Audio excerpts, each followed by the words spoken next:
Hello, here we have the showcase of another Heroes of Might and Magic 3 based mod nation for Dominions 5, Krewlod, Barbarian Strongholds.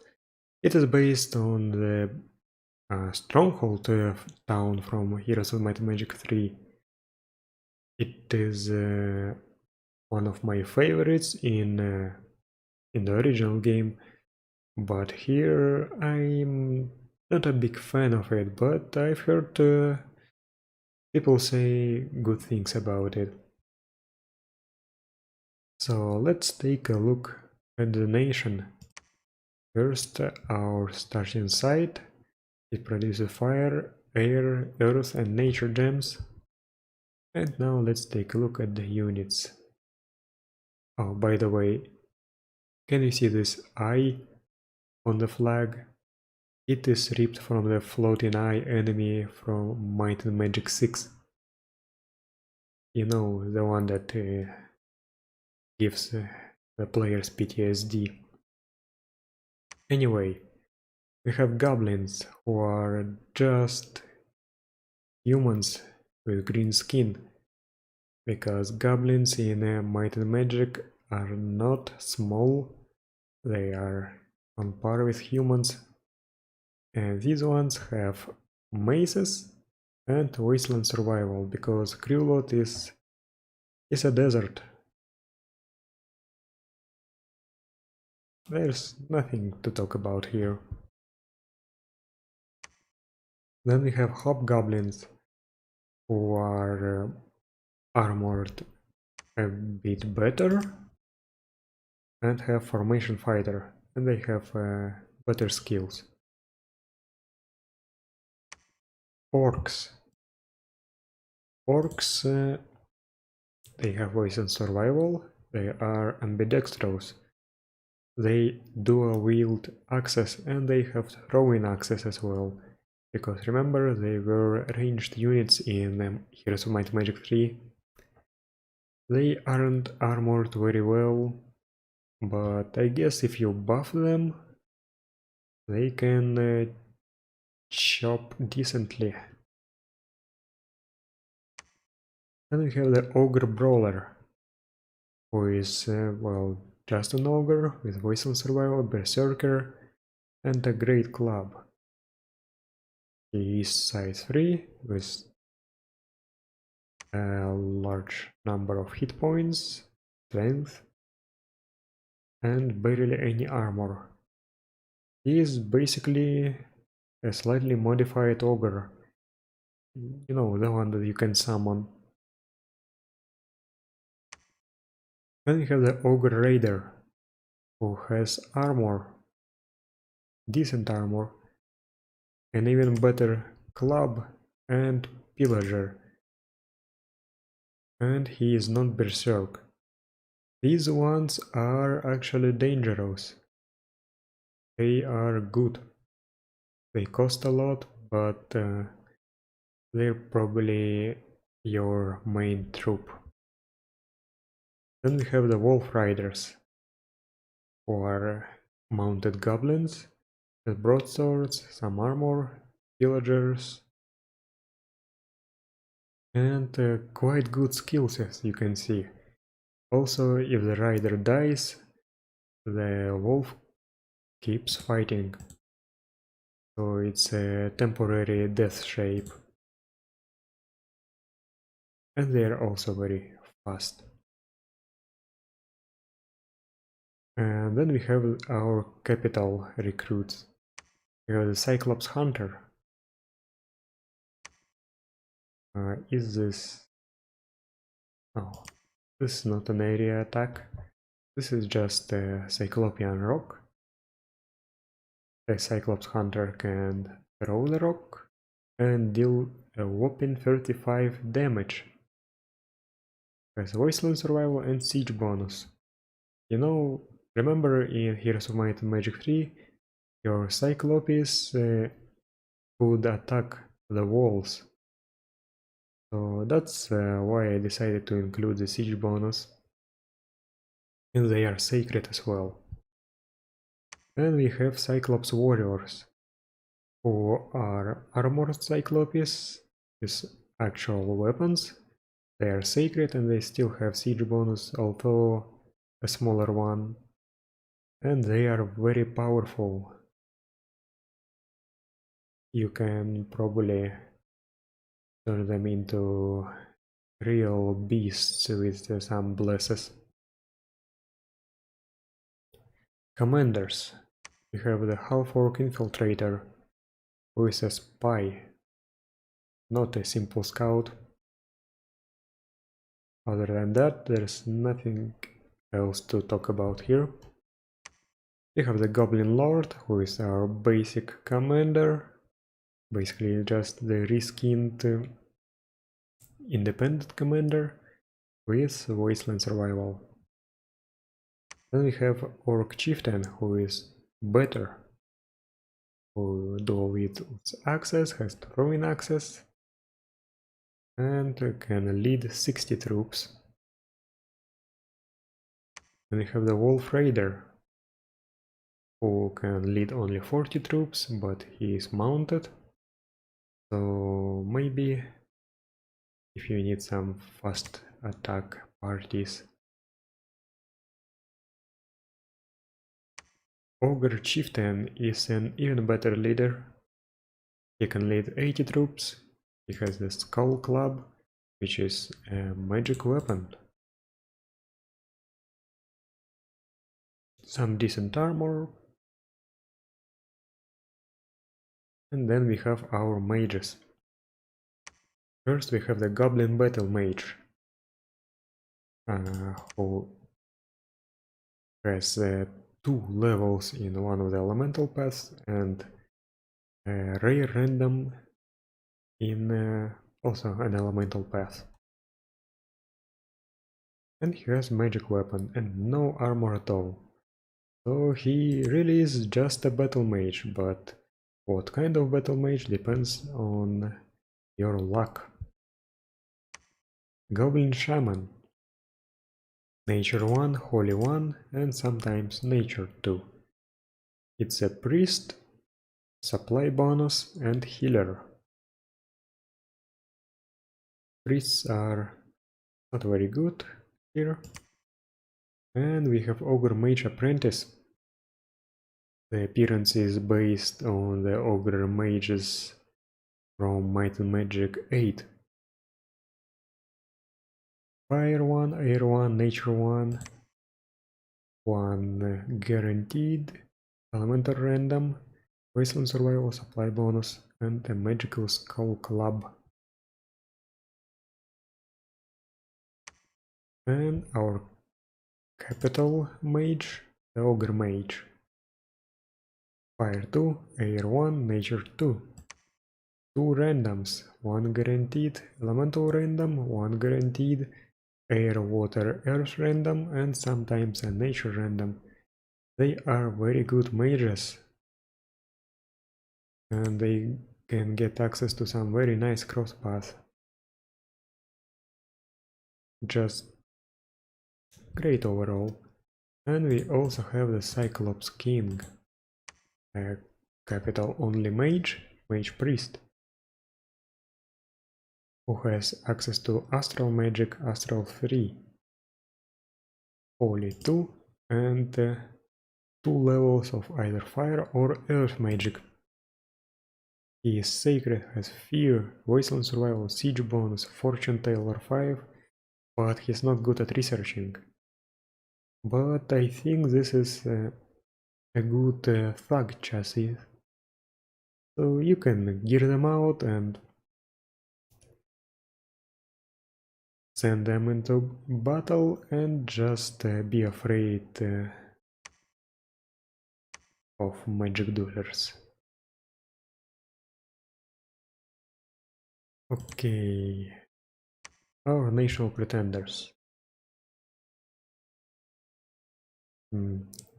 I have expanded the selection of the titans quite a lot because in the current release you only have the Titan of the Forge, and that's underwhelming, right? Right. And we have some national pretenders, such as the Blood-Eyed Cyclops, who has claws instead of fists, and Soul Leech. Fire 1, Blood 2, Fear, Fire Resistance, Berserker, Wasteland Survival, Siege Bonus, Gluttony, and Inept Researcher. Also, we have the Elder Behemoth, who is the behemoth with 2 claws, armor-piercing claws, by the way, that can break armor, just like in Heroes of Might Magic 3. Earth Nature, Fear, Wasteland Survival, Supply Bonus, Dark Vision. We have the Ghost Behemoth, who is Earth Death, 2 Ghost Claws. They can break armor, they are armor piercing, but they're also magic weapons. Amphibian, Fear, Cold Resistant, Poison Resistant, Undead, Need Not Eat, Chill Aura, Ethereal, Floating, and Stealthy. And no boot slot, because no legs. And we also have the Two-Headed Rock. 2 crown slots, 2 miscellaneous slots, Air Nature, 2 big attacks, or shock resistance, flying, wasteland survival, mountain survival, siege bonus, recuperation, supply bonus, patrol bonus, and surroundable 1. So this is the Solar Eagle with some alterations. We have the proper Solar Eagle too. And we have the Ogre Magi, who starts with a retinue of 1d6 Ogre Brawlers, has access to air and nature magic. Well, just, I guess, a national variant of the Archmage. Okay, let's see. We have some summons and maybe even other spells. Conjuration. Do we have anything here? We have Call Greater Rock on Conjuration 5. Nature 2, Air 2, 4 gems. We have Contact Behemoth for 3 gems. Conjuration 5, Nature 2, Earth 1. On Conjuration 6 we have All Thunderbirds for 18 gems. Air 2, Nature 2, 4+. And Contact Ancient Behemoth, Nature 3, 4 gems. Anything else? Oh yes, alteration. We have Spellscar Ritual. Nature 2, Fire 1 for 5 gems. Summons 3+ Hobgoblin Spellscarges.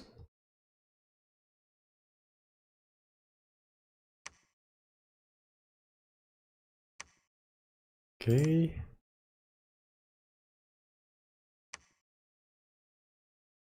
In Thaumaturgy 8 we have Mass Bloodlust for 1 Fire gems, Fire 3. This is identical to Surge of Strength, but shifted to this skull and this path. And in Blood Magic we don't have anything. So now let's take a look at our summons and heroes.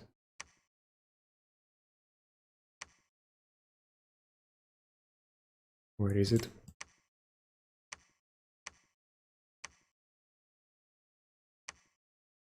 This nation has a lot of heroes. But our summons first. We have the Hobgoblin Spellscarge, who are slightly resistant to elements. They have the Spellbane Chain. Deals double damage against magic beings. It's a magic weapon. This is based on a D&D creature. It from Monster Manual 4 or Monster Manual 5, I do not remember. But I thought that it fits very well. They are good. Then we have the Greater Rock, who is a rock but bigger. It has Grab and Swallow. Siege bonus, Animal Patrol bonus, Mountain Survival, Wasteland Survival, Flying. Thunderbirds, who have Thunder Strikes. Can only be used once in a battle. It has an area attack linked to it.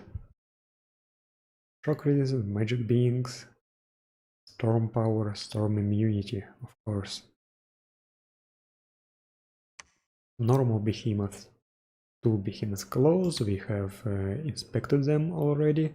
Their armor piercing and they break armor, and they have fear. As you can see, the stats are decent.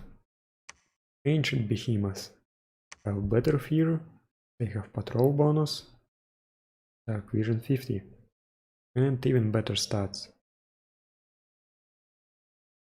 And our heroes. We have Jabberkas, the ogre leader, who is a great leader, has a retinue of 1d6 ogre raiders, and has a bow and a skull club. And inspirational.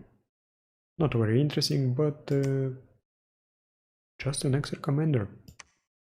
Then we have Krewlod, the ogre war leader, who dual wields clubs, is a pillager and a berserker, and has a retinue of 1d6 ogre brawlers.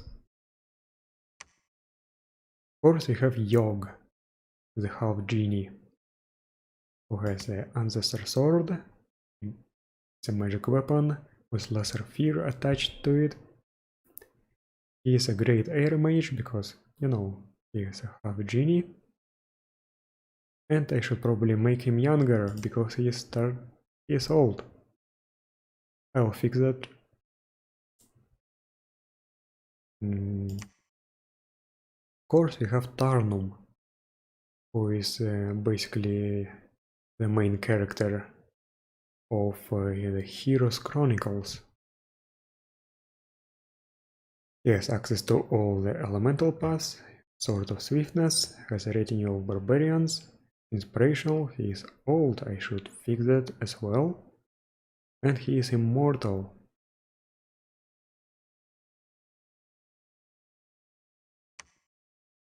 We have Craig Hack, with the Axe of Sharpness, Fire Magic, Earth Magic, Fire Resistance, Berserker, Mountain Wasteland Survival, and he is old again. I should fix that.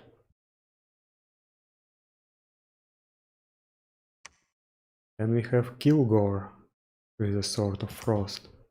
Not that Sword of Frost. He is a water mage and he is old. Again, I will fix it.